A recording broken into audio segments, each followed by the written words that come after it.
Bienvenidos, bienvenidas a un programa más de Praxis TV, programa de la Escuela de Filosofía de la Universidad Nacional de Costa Rica.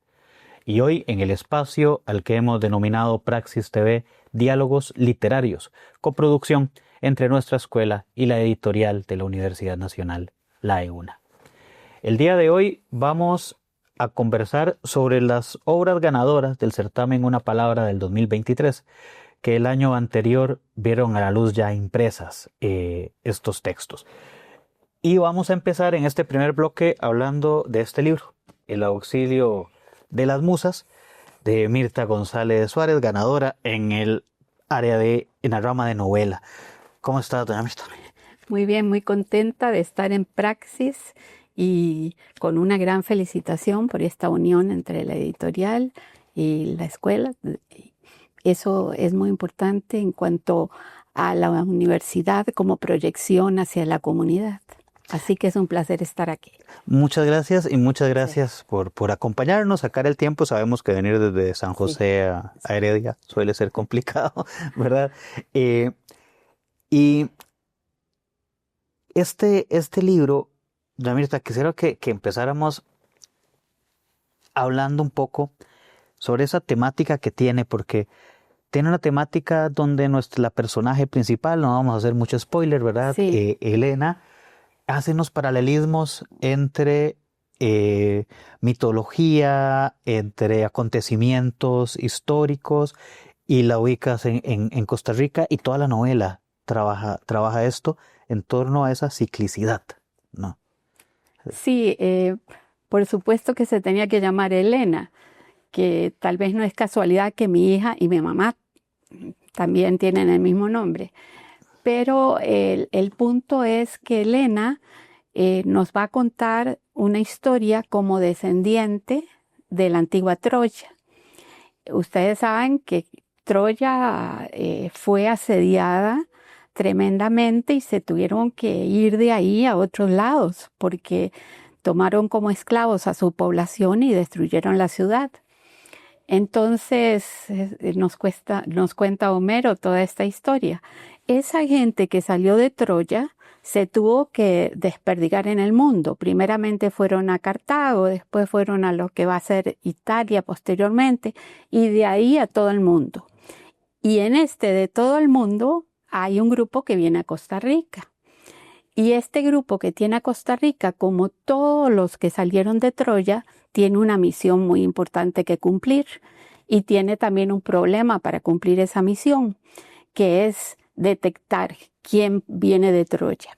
De eso habla la novela. Lo deja para su hija, pero también para todas las personas que puedan darse cuenta si son descendientes de la antigua Troya. ¿Y por qué es importante esto? Porque Troya tiene como pueblo un solo mandamiento. Y ese mandamiento es muy importante sacarlo en Costa Rica porque es una repetición que se ha dado durante todos estos 3000 años o más de historia. Y Elena siente que en este momento para Costa Rica es muy importante tomar acción. Ahora se preguntarán, ¿cuál es este mandamiento? Bueno, obviamente el único mandamiento del pueblo troyano es no dejarse engañar por la yegua de Troya. Entonces ella se da cuenta que nos están engañando y que por eso todo el grupo de troyanos se tiene que poner de acuerdo y defender el país. Esto en una línea que en realidad la novela se puede leer desde distintos ángulos. Se puede leer como la historia de Elena, qué es lo que le pasa a ella, y también se puede leer como su entorno sociohistórico, porque empieza con la huelga bananera del 34 en Limón y termina con el gobierno de Figueres, el hijo, José María Figueres, en el 95, cuando él ya cierra el Banco Anglo, cierra los ferrocarriles, es decir, está desestructurando el Estado social de derecho, que costó tanto hacerlo con todos los derechos en la primera parte del siglo XX. Entonces, Si se quiere leer desde un punto de vista político, lo que nos va a decir el auxilio de las musas es cómo hubo un tiempo en Costa Rica en que lo más importante era lo colectivo, el tratar de obtener soluciones para la población, derechos laborales, la caja, y después eso se empieza a quebrar y quebrar y quebrar, y es como que entrar a la yegua de Troya, porque ella deja muy claro que no es un caballo, ¿verdad? Si tiene gente en su panza, ¿qué es? Es una yegua, ¿verdad? En realidad. Entonces, la yegua de Troya es eso, es esta desestructuración de todo lo colectivo, de todo lo que beneficia a la población en general, un colectivismo que va a pasar a un individualismo extremo. En este momento estamos en ese punto. Por eso es que Elena escribe el libro, porque dice, ya hay que hacer algo. No podemos seguir en esta situación en que nos van a quitar todo lo colectivo, todo lo que hicimos. En torno a eso, porque esa lectura política, también desde el principio del texto hay un momento en que se habla respecto a por qué la humanidad sigue cometiendo los mismos errores, ¿verdad? Incluso hay un momento cuando se habla de Troya y cómo el ego de dos machos, ¿verdad?, termina desembocando en una guerra, pero indistintamente de esto, esa ciclicidad en torno a las acciones bélicas, a la violencia, ¿verdad?, que están ahí presentes y cómo se reflexiona en torno a esto durante la novela. Sí, hay una reflexión que también podemos verla desde distintos niveles. Si vemos los dioses griegos, que son los que aparecen en ese momento, y un poco lo insinúa el título, ¿verdad? Estamos hablando de las musas, que en realidad las musas se supone que son diosas menores, pero en realidad aquí se demuestra que son diosas muy importantes, porque estas diosas son las diosas de la creatividad, del hacer cosas, de las artes, de las ciencias, mientras que los dioses son bélicos, autoritarios. Bueno, pensemos en Zeus, ¿verdad? Violadores, acosadores. Cualquier parecido a la realidad no era coincidencia. Sí, que no vayan a pensar que estamos hablando de algún político importante, pero estas figuras, ella pues obviamente las discute mucho porque no le parece que los hombres sean entrenados para la guerra. Ella repite eso. Pero creo que también aquí hay un punto que yo aprendí escribiendo la novela. Y es que a veces tendemos a ver las cosas así, como estos son los malos y estos son los buenos, ¿no? Y como hablé ahora de Zeus, digamos, el malo, ¿verdad? Aunque era el dios mayor, lo podemos ver en este momento como una imagen de alguien malicioso, ¿verdad? Alguien que preferiríamos evitar. Pero también nosotros vemos que hay otras formas de ver la realidad en la cual hasta personas que se podría decir son o tienen aspectos negativos muy fuertes. Por ejemplo, el patriarca, que es don Adriano, ¿verdad? Él es un patriarca, él es, incluso se puede hablar de violencia doméstica, de muchas cosas que en este momento hasta serían ilegales de hacer con respecto a las mujeres. Sin embargo, don Adriano tiene sus puntos muy positivos. Por ejemplo, gracias a él es que las hijas de Elena logran ir a la universidad. Porque cuando el papá les dice, no, ellas no, ¿para qué van a ir a la universidad? No tiene ningún sentido. Don Adriano se planta y dice, todas mis ahijadas tienen derecho a ir a la universidad.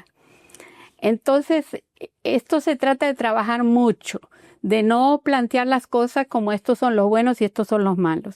Incluso la misma Elena, al principio, cuando empieza su relato, habla de los errores que cometió en la vida, y yo creo que eso es importante para todas las personas, ¿no? Ver que cometemos errores y que tenemos que tratar de repararlos, de superarlos. Eso es como una recomendación que está muy subterránea, pero ahí está, porque ella dice, mi máximo error, además de todos los errores que cometí en la vida, fue no seguir lo que yo quería hacer. Porque en una parte, por ejemplo, ella quería ir al Colegio Superior de Señoritas, pero ella dice, yo sabía que ese no era mi destino. ¿Por qué? Porque en ese momento su mamá, ¿verdad? Elena también, lo que quería era que se casara con alguien en buena posición para que la familia saliera adelante, y eso es lo que ella hace. Entonces, estas reflexiones sobre nuestra historia, la historia vieja que también nos está determinando en este momento, son fundamentales en el libro. Aquí me surge una pregunta, más que todo una curiosidad por ahí, ¿no? A la hora de escribir una novela, ¿verdad? Indistintamente, pero esta en específico, hay todo un proceso en torno al desarrollo del personaje. ¿Cómo construyo esos personajes, ¿verdad?, que van a conformarla, que después van apareciendo otros en el proceso y demás, pero además por tu profesión como psicóloga, ¿no? O sea, cómo darle ese perfil psicológico y cómo incluso influye esa profesión y esa formación tuya, ¿verdad?, a la hora de llevar esto también a la escritura de una novela. Bueno, yo podría referirme a esta, tal vez lo dejamos ahí un poquito para después, porque esta novela para mí fue muy especial en la creación de personajes, diferente a todas las otras que tengo 4 más, ¿verdad?, que realicé. Pero si yo voy a hablar en general, como me dice Esteban, yo diría que tenemos que hablar de las 3 Es. Que las 3 Es son, para empezar a escribir una novela, tenemos que tener una escalera, un espejo y una escoba. Entonces, ¿para qué queremos la escalera? Para lo que vos acabas de decir. Nosotros tenemos que subir 1 o 2 peldaños y ver un poco desde arriba qué está pasando con la gente. Eso es muy importante. Y también es delicado no subir más, porque si subimos mucho, entonces perdemos los detalles.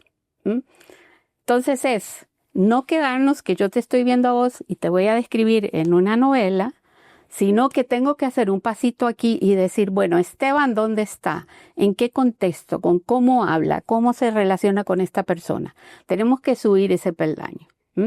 Después, el segundo punto es el espejo, que el espejo es mirarnos al espejo, ver quiénes somos como personas y también ver que cuando estamos escribiendo una novela, tenemos que mirarnos hasta ser la otra persona. Si yo voy a escribir sobre Esteban, yo tengo que verme en el espejo como Esteban y en ese momento ver el mundo como lo ves vos. Eso es lo que hice con Elena. Elena en realidad es mi suegra, mi querida suegra, Victoria Troyo Lobo. Ella me contaba siempre las historias y cuando yo escribo la novela, no soy Mirta González escribiendo la novela, es doña Victoria escribiendo la novela, con lo que ella decía, con su forma de ver las cosas, y que tal vez yo no uso, pero sí me acuerdo cómo lo decía ella. Y la última es la escoba. Esa la vamos a dejar un poquito para el final, que es quitar lo que no es importante. A veces nos vamos por la rama, hay que barrer y quitar lo que no es importante.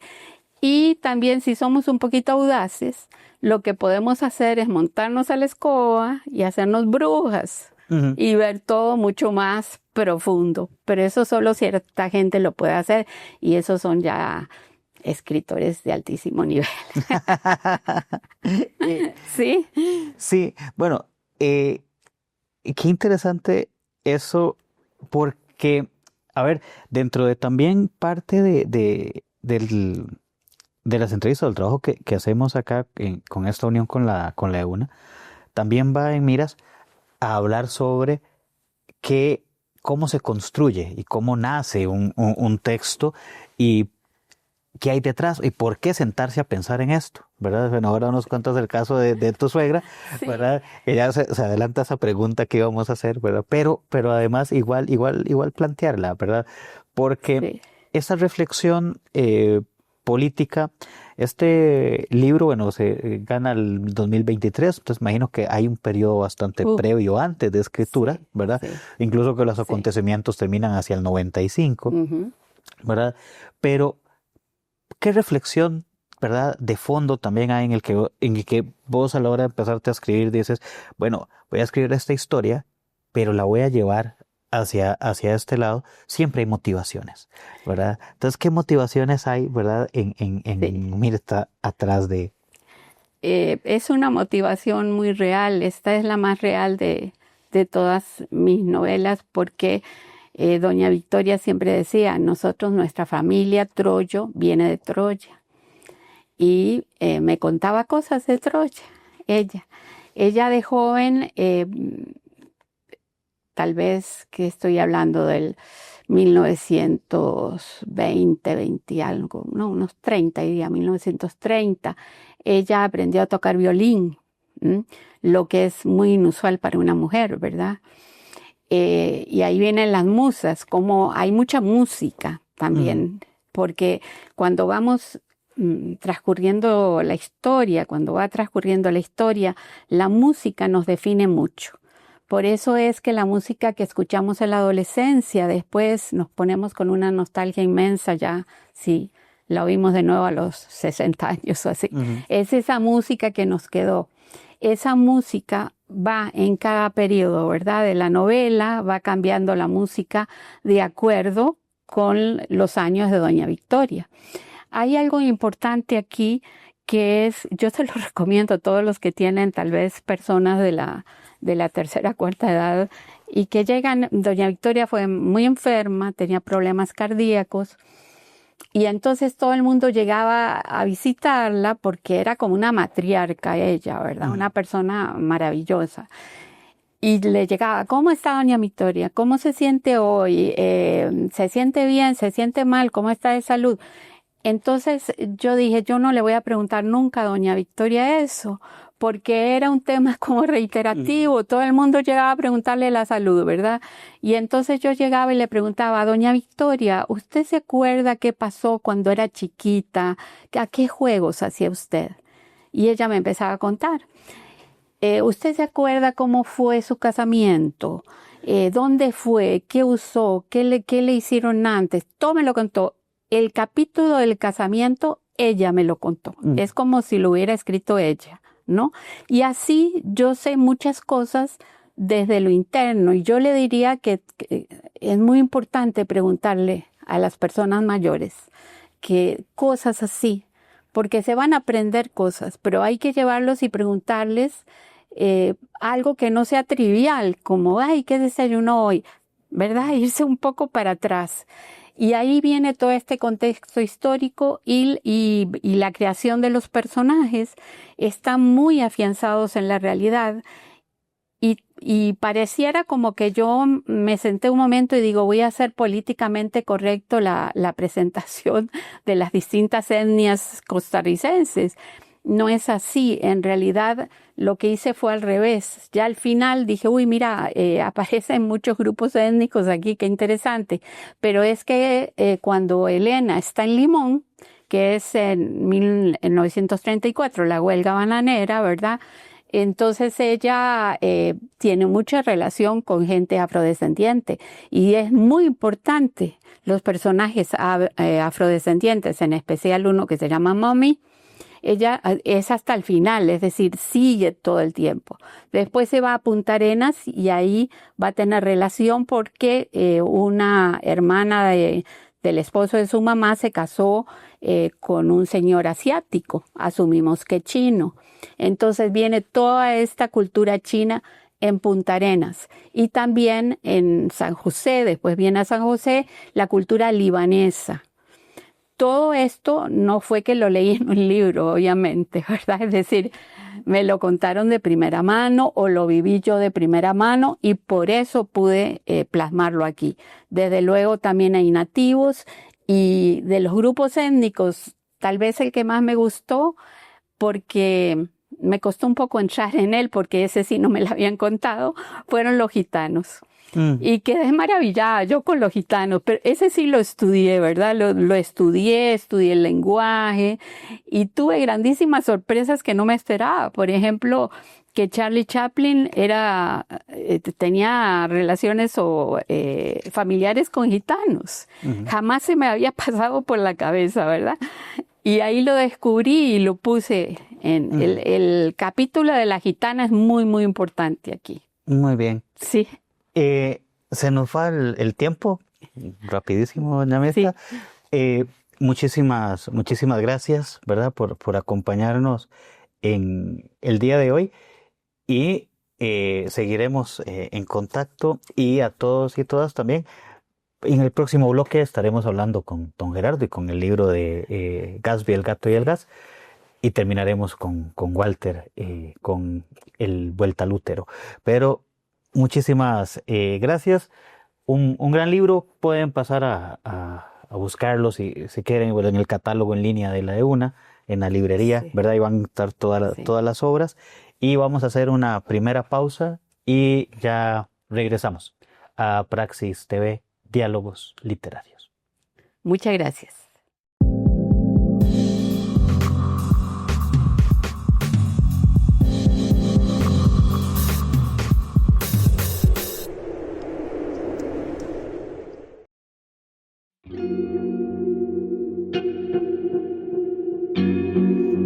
¿Te has preguntado alguna vez qué es la filosofía? Bueno, la filosofía es la búsqueda del conocimiento de todas las cosas.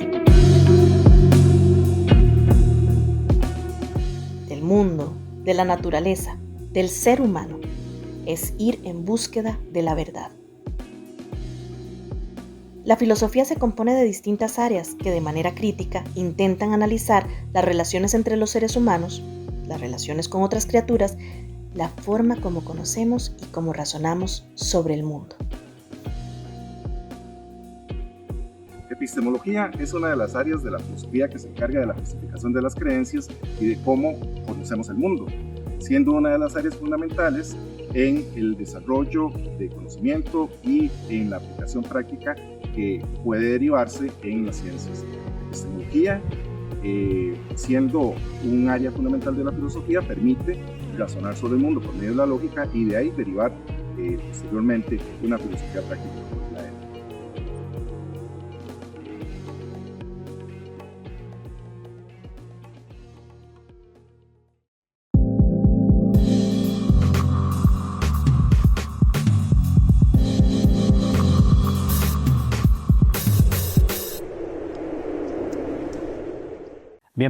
Bienvenidas de nuevo a Praxis TV, Diálogos Literarios, coproducción entre la Escuela de Filosofía y la editorial de la Universidad Nacional de Costa Rica. Continuamos en este segundo bloque del programa, ahora hablando de este otro libro que tenemos acá, Gatsby, el gato y el gas, ganadora en la rama de dramaturgia. Y para ello nos acompaña su autor, Gerardo Bejarano. ¿Cómo estás, Gerardo? Muy bien, muchísimas gracias y un placer estar aquí en la universidad de nuevo y felicitar a la escuela, a la Facultad de Filosofía y Letras y a todos ustedes que colaboran en esta quejotesca acción universitaria. Muchas gracias, Gerardo, y muchas gracias por acompañarnos el día de hoy y en este ratito para hablar sobre esta obra. Antes de meternos en la obra, hablábamos ahora fuera de cámaras sobre que no es común, no es tan sencillo encontrar que en los certámenes literarios aparezca una convocatoria a dramaturgia. Y quisiera que habláramos un poquito de esto antes de meternos en el fondo de esta obra. Yo pienso que el hecho de que no exista una fuerte presencia de la dramaturgia a nivel de las universidades y a nivel nacional pasa mucho porque no existe quizá una cultura arraigada de la lectura de la dramaturgia, o sea, el teatro como literatura. Quizá haya otros países como no sé si Argentina o el Uruguay, donde hay una tradición muy fuerte para leer teatro. Y eso por un lado. El otro aspecto es que generalmente se escribe pensando en el objetivo inmediato, que es la puesta en escena. Llevar la obra al teatro. Y entonces ahí creo que existe mucha literatura, mucha dramaturgia que pasa por la puesta en escena, pasa por los escenarios y ahí termina. Y ella no pasa a la literatura y ser publicada. Ahí hay debería de existir un compendio de todo ese material que históricamente se ha venido acumulando y que está ahí para ser editado, para ser montado y para darlo a conocer como literatura y generar en el público un interés por leer teatro, no solo por ver teatro. Precisamente, porque sí vemos mucha oferta, digamos, a veces de teatro, pero precisamente era curioso eso, incluso uno entra a las librerías y es poca tal vez la oferta que uno encuentra de publicaciones de ese casi tipo. Nula, ¿verdad?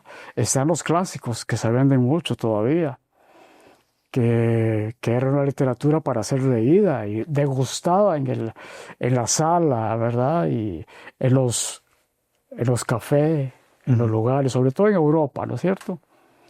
Pero sí, creo que ahí hay un trabajo pendiente de las escuelas de literatura para recoger toda la dramaturgia que existe en el país, escrita por jóvenes muy talentosos, pero que quizá después de la puesta se pierde, ¿verdad? Creo que hay un terreno muy, muy rico. Claro, ¿verdad? Sería muy, muy interesante eso. Pero ahora, claro, ya hablando de la obra, ¿verdad? Este texto, ¿verdad? Nos presenta un escenario medianamente hasta sombrío, vamos a ponerlo así, ¿verdad? Complicado de estos personajes, estos dos adultos mayores, esos personajes principales, ¿verdad? Que se torna detrás de toda ella en un contexto actual político muy complicado y que incluso a veces olvida a personajes como los que encontramos en esta obra. Sí, bueno, cuando uno escribe es apasionante esto, porque cuando uno escribe un texto, en mi caso es la primera pieza que publico, ¿verdad? Uno escribe, pero no llega a dimensionar los significados que la pieza va a tener, la dramaturgia va a tener en el tiempo. Entonces a mí me asombra mucho porque yo me focalicé en dos personajes, fundamentalmente en dos personajes, en un hotel que lo conocí, lo viví, fue una experiencia que viví, donde estos dos personajes vivieron toda su vida y trabajaron toda su vida, y al final ya en la vejez, que tienen que pensionarse, quedan prácticamente en abandono. ¿Por qué? Porque los dueños del hotel lo venden, otros lo adquieren, y esos que lo adquieren tienen otro proyecto para el hotel. Ya no es aquel hotel que era elegante, bonito, agradable, de diplomáticos, visitado, de diplomáticos, que existe. Este hotel existe, es real. Sino que se transforma en un hotel para adultos, solo para adultos, con todo eso la connotación que tiene, ¿verdad? Juegos, diversión, etcétera, etcétera. Y ahí estos dos personajes, por ese deseo del lucro de los nuevos dueños, los van encerrando, porque el hotel nuevo tiene que crecer, tiene que ser rentable económicamente, y el modelo de hotel es otro, muy diferente al modelo del hotel que es en el cual esos dos personajes vivieron toda su vida. prácticamente abandonados, los van recogiendo en un piso, en un pequeño apartamentito de ese hotel, porque habían decidido que una vez que, como no había posibilidad de pagarles la jubilación, pagarles los derechos, entonces pues le daban esa habitación para que vivieran. Esa es la historia de esto, pero uno no dimensiona en este mundo de los personajes los significados que las situaciones, los personajes van a enfrentar en un contexto real como el que estamos viviendo. Y es ahí donde entra la parte política, la parte económica, de lo que estamos viviendo hoy en día en nuestro país, que es esa pérdida de garantías, pérdida de derechos, ese acoso, ¿verdad? Por defender lo que realmente no debe ser defendible, debe ser un derecho, que es vivir bien, cómodamente, dignamente. Entonces, la pieza, sin quererlo, cuando se escribe, llega a ser una metáfora de una realidad tan angustiante como el que están viviendo muchos sectores de nuestra población. Aquí, para seguir en esta línea también, porque ahora que hablábamos con doña Mirta en el bloque anterior, Sí. también mencionaba mucho esto, de este desgaste, ¿verdad?, al que han llevado al Estado Social de Derecho. Y en este texto tuyo también se refleja esto. Cómo por medio del teatro, la novela, la literatura en sí también, ¿verdad?, se puede abordar esta temática. Incluso lo hablábamos en el programa de la semana pasada con un escritor puertorriqueño, Antonio Sajid. Cómo involucrar esto sin caer en un panfleto político, sino más bien ahí, inmerso naturalmente dentro de la trama. Correcto. Pienso que eso es uno de los retos más grandes que la persona que escribe, sea novela, teatro, etcétera, se enfrenta. Es decir, porque evidentemente es muy fácil caer en el, como se lo llama, en el panfleto, en esa escritura inmediatista, ¿verdad?, con un corte político, con un interés político de evidenciar, de ser contestatario ante algo, y que de alguna manera no ayuda en última instancia a crear un lenguaje que sea rico, diverso, valioso, y que un lector o un público pueda disfrutar con todos los matices, ¿verdad?, que una dramaturgia debería de tener. Porque el panfleto es una reacción inmediata, ¿verdad? Es un tema candente que se coloca en un momento determinado para percibir una reacción y hacer una corrección, digamos, política, social o económica. Pero en caso de la literatura, en caso, digamos, de un texto como este o los que uno usualmente consulta, pues hay un interés de romper esa línea inmediatista y crear todo un ambiente de matices, de riqueza, para que un lector pueda estar cómodamente y mirar o leer todo ese universo que la obra presenta, ¿no? Ese es el gran reto, ese es el gran reto de la literatura. Cuando uno escribe, generalmente es arrastrado por los personajes, por las situaciones.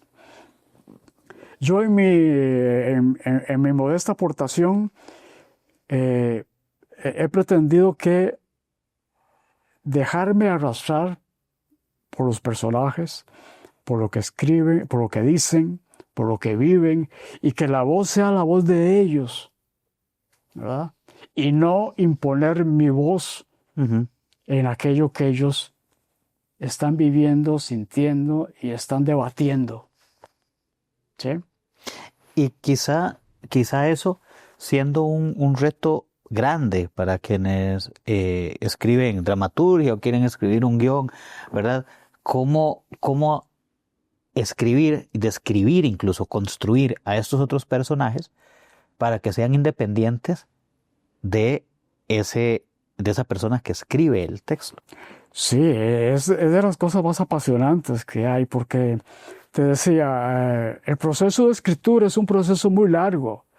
Una piecita como esta lleva 2, 3 años para escribirla, para tenerla ahí, para volver sobre ella, para hacer correcciones, y ahí ella va madurando. Pero pareciera que ya el núcleo esencial en algún momento fue dado. En algún momento se activó. Esos personajes comienzan a tener una forma, comienzan a tener un alma, si pudiéramos llamarlo así, y ya comienzan a vivir su propia naturaleza, ¿no? Y es en ese transcurrir de vida de esos personajes que quien escribe comienza paradójicamente a apartarse. Uh-huh. Ahora, cuando usted me entregó el texto para leer ahí un asunto, digo yo, pero hace mucho tiempo que no me acercaba a él. Y entonces es como estar frente a algo que ya no es tuyo, ¿no? Lo escribiste, pero tiene una propia vida. Uh-huh. Usted me ha hablado del asunto del cine. Estos personajes viven en un mundo del cine, un mundo de la imagen. Viven imágenes. Uh-huh. Las disfrutan. Pero su vida es toda una película, por ponerlo así. Ajá. ¿Verdad? Ahí, y qué bueno que mencionas esto porque es un elemento que hay en la obra que es muy interesante, porque muchas veces sale el padre y habla con la madre y le habla de la película, de que fue a ver. Incluso hay momentos en que hay entrecomillados, ¿verdad? Sí. Referentes directos a películas o como dijo aquel actor en tal película, ¿verdad? ¿Qué relevancia tiene el cine dentro de esta obra y por qué hay? Sí, creo que uno, bueno, vive en algunos casos muy inmerso, digamos, en lo que sucede en el cine, en las producciones cinematográficas. Y pues nuestra infancia fue muy ligado al cine, ¿verdad? Entonces, en esta obra, estos personajes construyen su mundo como comparándolo siempre con aquel discurrir de películas que ellos vieron siempre. ¿Sí? El título Gatsby es una de las grandes pasiones del personaje masculino, que no tiene nombre, Uh-huh. el personaje. Es una de sus grandes pasiones y es que lo guía a él inconscientemente en ese juego. Ellos viven siempre jugando. Uh-huh. Jugando entre una línea que es su vida y la otra línea que es las películas o los recortes de periódicos que han acumulado. Ajá, ese era el otro elemento. ¿Verdad? Esas imágenes que ingresan subliminalmente al inconsciente y que van conduciendo, querámoslo o no, nuestras vidas a veces. Y más ahora con las nuevas tecnologías. ¿Verdad? ¿Qué está pasando? ¿Qué está sucediendo en las mentalidades de nuestros jóvenes, de nuestra gente? Cuando estamos saturados de imágenes que no somos conscientes de que de alguna manera están marcando una pauta de vida, ¿verdad? Uh-huh. Pues eso sí está recogido ahí, pero ese es el mundo de los personajes, ¿verdad? Que lo viven, lo disfrutan, lo añoran y que de alguna manera marcan sus vidas. Uh-huh. Ya para eso nos quedan unos minutos para este bloque. Ya te adelantabas un poco, ¿verdad? Porque una gran pregunta era el título de la obra, ¿verdad? Bueno, Gatsby, ¿verdad? El gato y el gas. Sí, en un inicio la pieza no se llamaba así, tenía el nombre de ese hotel, un hotel que siempre visitaba, que es un hotel que existe en São Paulo, en Brasil, y que era un hotel al cual llegaban últimamente pues estudiantes y gente de no grandes recursos, sino que llegábamos ahí por su comodidad y su belleza, digámoslo así, histórica. Gatsby es el título de ese personaje, de aquella película famosa, El Gran Gatsby. El gato, pues es ese ser que transcurre por ahí, al cual se le tiene un afecto que llega, pasa, se va, que no molesta, que está presente y que es parte, digamos así, de la familia. Ese es el gato. El gas, porque la trama implica un lugar donde es ocultado un dinero que es producto del juego y del azar de ese nuevo modelo de hotel que está sucediendo en los pisos inferiores. Entonces esos tres elementos son los que conforman el título, ¿verdad? Y a mí siempre me pareció muy lindo el Gatsby, el gato y el gas, porque había los elementos de juego que me fascinaban, digamos, a la hora de escribirlo.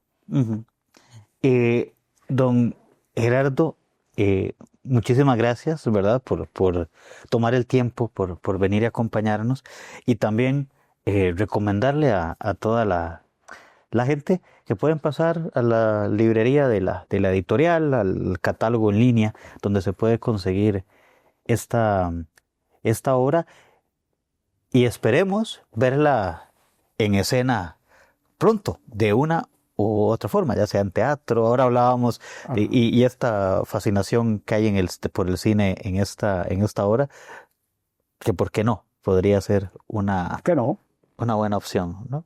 Muchísimas gracias a ustedes, muy agradecido. Muchas gracias. Vamos a hacer una segunda pausa y volvemos a nuestro tercer bloque para hablar con el libro que nos hace falta, De vuelta al útero. Ya regresamos.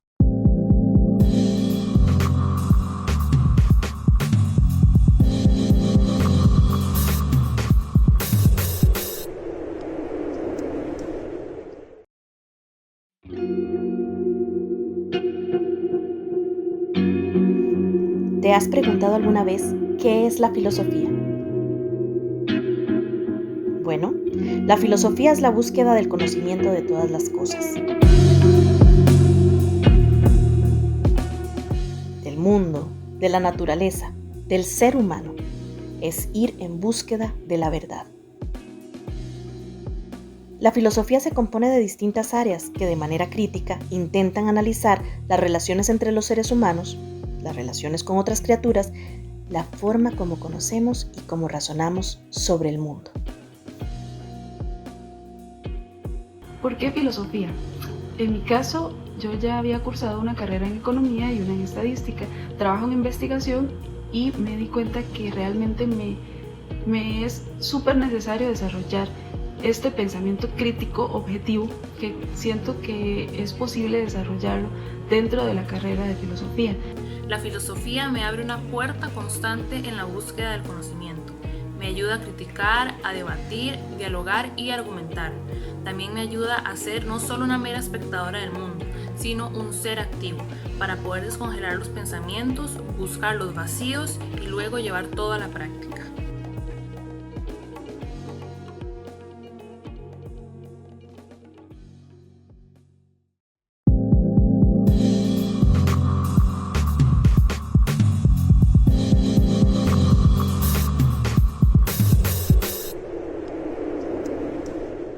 Bienvenidas, bienvenidos de nuevo a Praxis TV, Diálogos Literarios, coproducción entre la Escuela de Filosofía y la editorial de la Universidad Nacional de Costa Rica, la EUNA.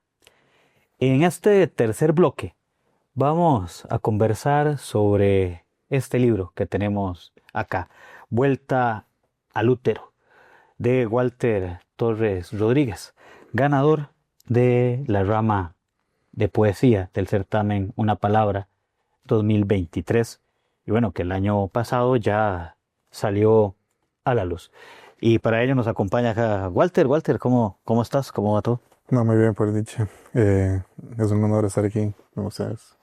No, muchas gracias, Walter, por sacar este ratito, ¿verdad? Ya conversar sobre este libro en este tercer bloque. Ya en los anteriores ya conversamos con Mirta, con Gerardo. Bueno, y ahora con vos sobre este libro, Vuelta al útero, ¿verdad? Que tiene este título también sugestivo. Y Walter, que es un libro que cuando uno lo lee, le aparecen este montón de relaciones familiares al interno del libro, ¿verdad? La figura del abuelo, la figura de la abuela, ¿verdad? El padre y de la madre que aparecen por acá, la hermana.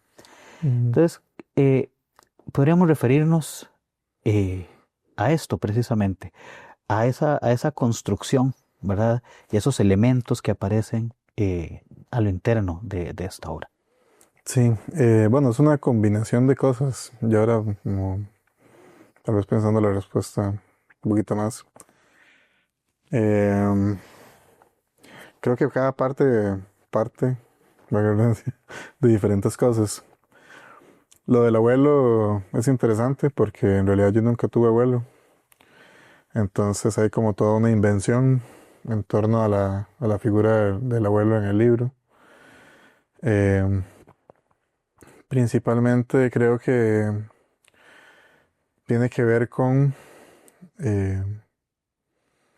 la cuestión. Siempre he tenido como una obsesión, como yo creo que el tema que siempre me cala mucho es como la subjetividad, digamos, entendiéndolo como esta idea de que en realidad la realidad es inasible al individuo. Por eso están también como los poemas del niño, ¿no? Como me parece que lo poético atraviesa mucho con el malentendido de las cosas. Entonces la figura del abuelo, por un lado, de como este señor que ya tiene demencia y que ya como que no entiende bien las cosas. Pero también la figura del niño que tampoco entiende muy bien las cosas y viene como las imágenes poéticas. Eso por un lado, por eso como que están estas dos figuras en juego siempre, ¿no? El niño desde su inocencia y el viejo desde su falsa sabiduría, que piensa que ya sabe las cosas, súper pesimista, ya viendo la muerte venir. Eso por un lado. Por otro, yo creo que el libro se escribe en un momento como de algunos duelos con cuestiones familiares. Me parece que está cerca de la fecha de muerte de mi papá, que bueno, mi papá y yo tuvimos como una relación ahí, no es compleja, sino más bien como de alejada, una cierta distancia ahí. Entonces hay como un no duelo cuando muere, ¿no? Y toda esta cuestión bueno, me gustaría que hubiera sido más triste. Eso por un lado. Entonces como también está como inventarse uno su propio duelo, aunque nunca pasó. El otro lado sería tal vez, por ejemplo, en la pandemia del COVID, como que en la convivencia con mi mamá fue como un choque ahí fuerte porque estamos ahí encerrados, ¿no? Pero creo que de ahí salió más que todo como esa aceptación de la religiosidad de mi mamá, que es testigo de Jehová, y un poco como comprenderlo más como ser humano, ¿no? Porque la mamá siempre es como una figura ahí muy idealizada, y verla como con más compasión, no sé, incluso ahí viene un poema de la madre, ¿no? Que es como que al principio me parece que tiene un epígrafe de Felipe Granados que dice, aunque no lo parezca, eso es una canción de amor. Porque siempre hay como un reclamo, pero al mismo tiempo hay una aceptación ahí al fondo, ¿no? Sí, te iba a preguntar porque en el libro, ¿verdad? Esto que decías respecto al tema del duelo, ¿verdad? también aparece, hay referencias a la muerte, hay referencias al oficio del abuelo, incluso cómo inventarse este personaje, ¿verdad? También dentro del texto y que tenga la fuerza que tiene, ¿verdad? Dentro del texto, dentro de ese proceso incluso imaginativo, ¿verdad? Y que aparece el padre que era el heredero del abuelo, digamos, en el sentido de su oficio, en el sentido de todo esto, ¿verdad? Y en torno también a este personaje del niño que mencionas acá. Sí, bueno, yo siempre esta cuestión de la literatura, más que todo en cuento, pero también en la poesía, que es como que los personajes de los cuentos solo existen para cumplir una función muy concreta en el mundo. Inclusive pensar que, no sé, uno incluso los nombra dependiendo de qué van a hacer o cuál es su destino. Y me parece que eso tiene que ver mucho también como con la mitología personal que uno se inventa en la vida, ¿no? Como la función que le pones a cada persona que se cruza en tu camino como para darle sentido a la narrativa de la vida. Entonces yo creo que también está como esa cuestión de, bueno, vamos a inventarnos al abuelo, digamos, y cómo al final el abuelo le da sentido a todo, ¿no? Como al final es como esa figura que los atraviesa. Claro, porque si vemos, para muchas personas, ¿verdad? El abuelo es una figura importante en su vida, ¿no? Entonces el hecho de, bueno, de no haber pasado eso, el inventárselo, termina siendo ese personaje que está cumpliendo entonces una función específica dentro de esto y dentro de la narrativa que inventas vos también en el libro de poesía, ¿no? Sí, que al final, digamos, es como darse el chance de hacer lo que al final todo el mundo hace, ¿no? Porque al final el abuelo que todos tenemos en la cabeza es falso, independientemente de si existía la persona físicamente, ¿no? Es solo ese relato que inventamos alrededor de él. Sí, el personaje siempre suele ser un personaje idealizado, ¿verdad? El abuelo. Ahora, Walter, hay otra cosa acá, ¿verdad? Y que también a mí me parece importante de rescatar y que hablábamos ahora antes de empezar la grabación, y es la construcción de un libro de poesía y del concepto que está detrás del libro. O sea, cómo leemos los textos tienen un vínculo importante con el título mismo del libro, ¿verdad? Cómo se vincula esto y cómo se construye el libro como proyecto, más que una antología o una colección de poemas que pueden hablar de un montón de temas diversos, ¿verdad? Más bien encontrar esa unidad en un libro que de paso, cuando uno lo lee, no te agobia, o sea, la temática te mantiene, no es algo de que usted va leyendo y llega un momento en que dice, pero ya acaba el libro, por favor, eso está hablando sino que más bien se está manteniendo esa temática y lo lees con gusto, digamos, ¿no? O sea, cómo construir, digamos, ese concepto de libro y empezar a elaborarlo en esta línea. No sé cuál fue tu proceso. No, yo creo que en sí, cuando hablo del proceso, yo más bien lo entiendo en una cuestión más integral, ¿no? Como vuelta al útero, como un paso entre los libros que he ido sacando. Creo que siempre he tenido como una temática por el libro, desde el primer libro que salió. Pero como dice usted, hay dos tipos de libros, el libro antológico y el libro temático, ¿no? En especial con esto de la poesía. Por ejemplo, mi primer libro, que fue Cinefilia, que salió con la Universidad de Costa Rica, la cuestión era que eran títulos de películas, y al final eso era lo que le daba el hilo conductor. Pero en realidad es como un paraguas muy grande que me permite hablar de un montón de cosas. Porque bajo el pretexto de cualquier cosa puedo hablar de lo mismo, es exactamente lo mismo. Voy a hablar del perro, voy a hablar del abuelo, pero con el pretexto de que todos son con películas. Ajá. Y así, entonces yo creo que vuelta al útero, lo que pasa es que en ese momento necesitaba hablar demasiadas cosas y se prestó como el tema de la familia, principalmente la cuestión de la maternidad, la vejez y la muerte y la infancia. Y de pronto como que esas cosas se confabulen. Hay muchos textos que nacen independientemente, ¿verdad?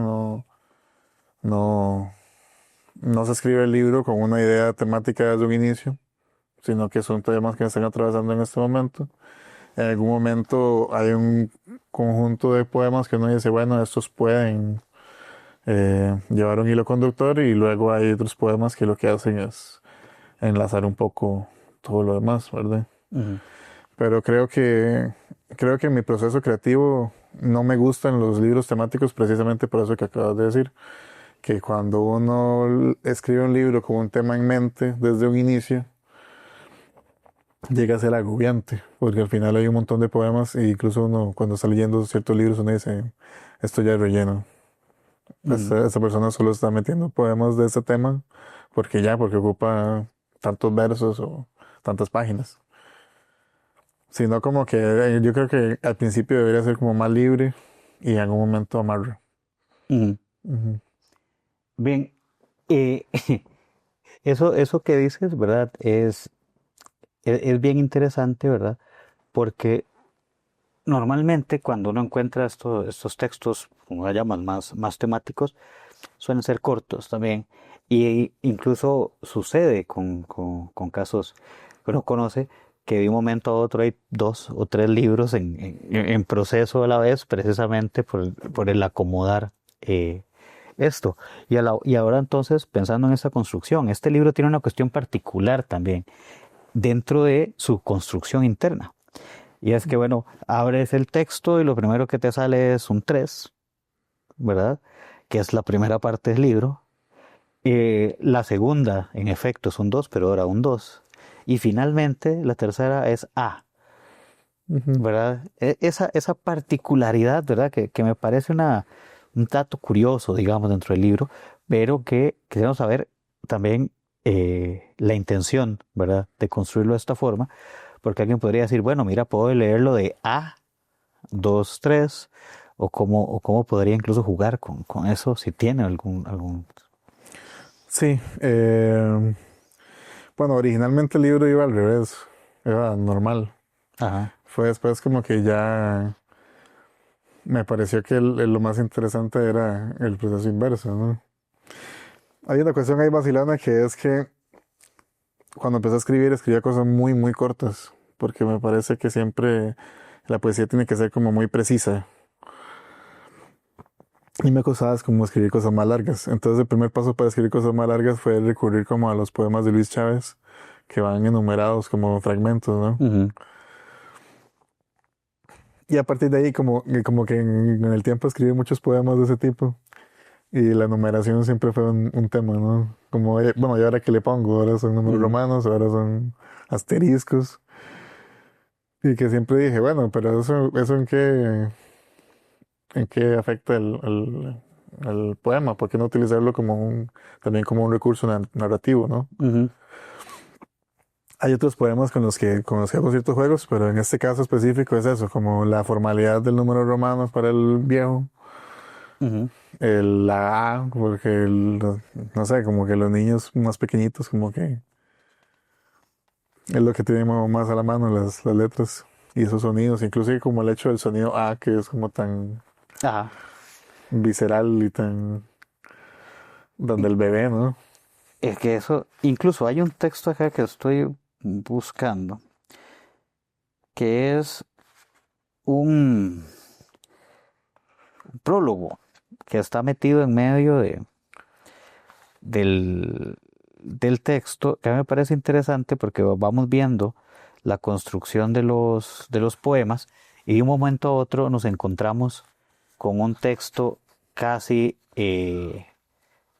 ensayístico en medio de todo el libro.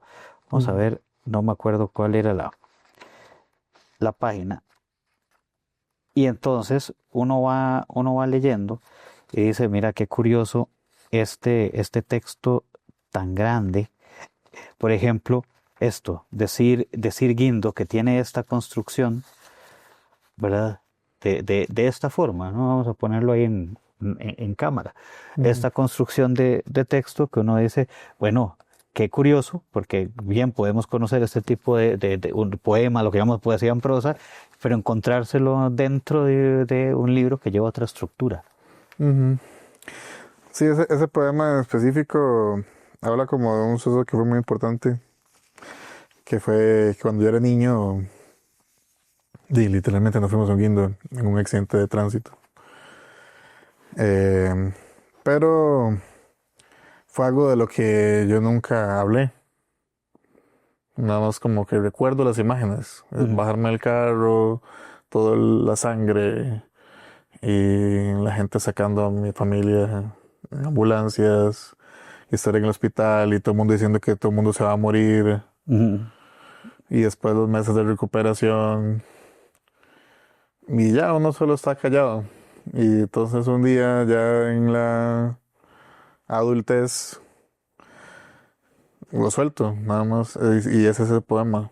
El de Decir Guindo era mucho más largo y tenía demasiadas cosas que al final se eliminaron, ¿no? Pero es un poema que siento que está chorreado. Es un poema chorreado porque lo dije chorreado y no tiene otra forma de decirse. Bien, y luego el que decía, no era un prólogo, era epílogo.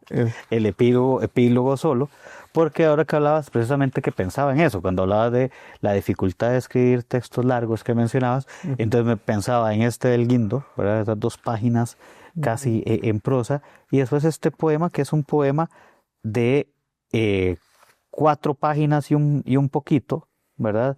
Pero que además es el epílogo que está al final de el primer, digamos, de lo primero, que entonces ahora, claro, cuando vos dices estaba originalmente escrito al revés, encontramos que el epílogo en efecto era el último poema del libro, pero donde le das vuelta queda siendo el final de la primera parte.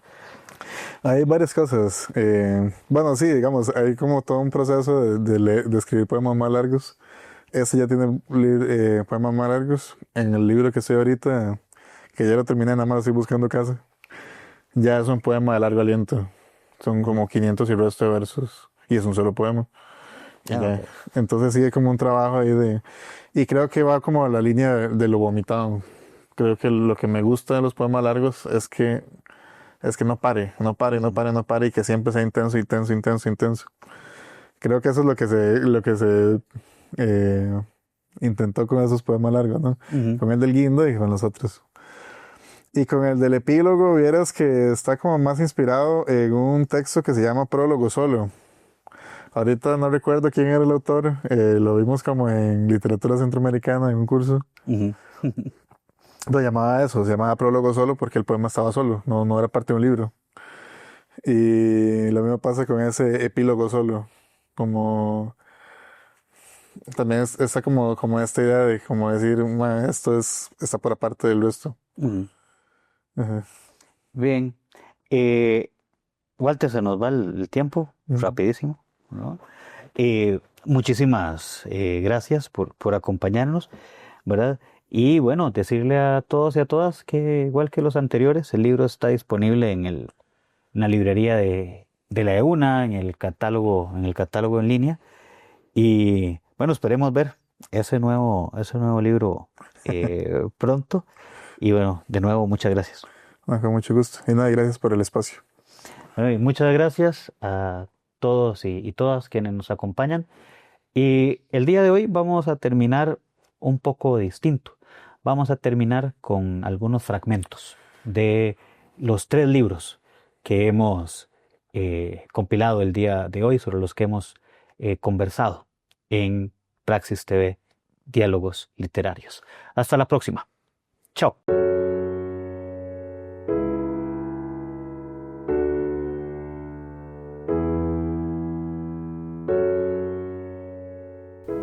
Tantos años y no sé su nombre. Gato de zinc caliente. Si están llenos, no cazan. Ah, nuestro huésped. Antes era emocionante la llegada de un huésped. No sabías nada de él. Hoy no.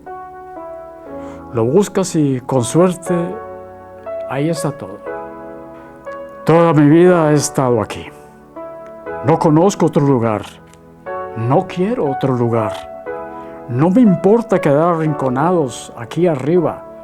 Solamente pensar que allá afuera, en esta ciudad, pudiera existir otro lugar, me asusta. Tengo miedo. ¿Cómo vamos a salir así y desaparecer? Estás loco. Hace falta la lluvia. El polvo se mete por todos lados, incluso en este tercer piso.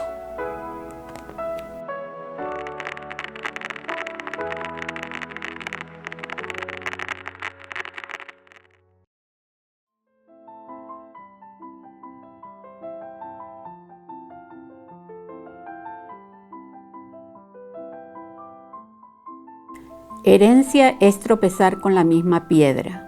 A fuerza de golpes se aprende y compartir los hierros afianza los eslabones que nos unen de generación en generación. Primero, es imprescindible comprender que somos apenas un punto en medio del cielo estrellado. En realidad, nuestra vida inicia miles de años antes de nacer. En aquella cueva prehistórica descubrimos el fuego que tanto necesitamos, las ideas y emociones que nos iluminan hoy. Esas huellas son la luz que alumbra el camino. Al inicio buscamos consuelo alrededor de la fogata. Pronto nos atrevimos a ir más lejos, con la excitación que suscita registrar nuevas cavernas. Las mujeres dieron la espalda a los monstruos y para sobrevivir firmaron un pacto que perdura hasta nuestros días.